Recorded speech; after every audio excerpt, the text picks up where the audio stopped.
Umarap at nag-sorry sa NAPOLCOM ang motovlogger na makailang beses nang nag-post ng video kung saan humaharurot siya sa kalsada.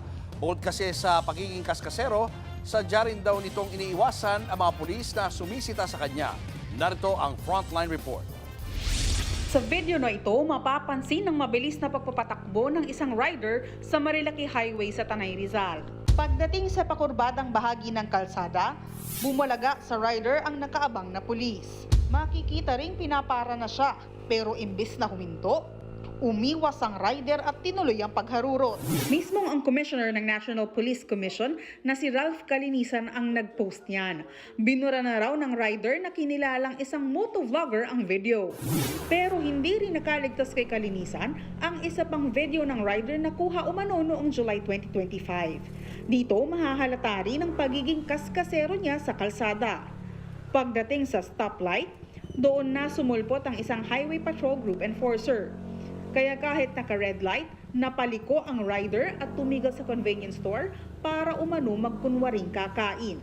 Sa press briefing ng NAPOLCOM, personal na iniharap sa media ang rider. Hindi po kami natutuwa dito.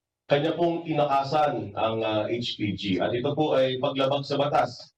Ito po ay resistance and disobedience to an agent of a person in authority o paglabag sa Article 151 of the Revised Penal Code. Sa ipinadalang show cause order ng Land Transportation Office laban sa rider, posible raw itong managot sa kasong reckless driving at improper person to operate a motor vehicle. Malinaw din daw na mapanganib ang ginawa ng rider, lalo na't posible itong magdulot ng peligro hindi lang sa mga motorista kundi pati na rin sa mga pedestrian.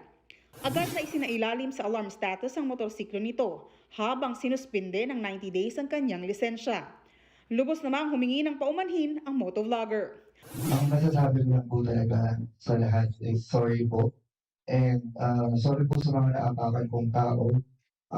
Lalo na po dun sa mga officers na na-offend and natapakan ko po. Nagbabalita mula sa Frontline, Ana Cruz, News 5. Mga kapatid, Cheryl Cosing po. Maging maalam at may pakialam sa mga napapanahong issue at headlines. Mag-follow at mag-subscribe na sa social media pages ng News 5.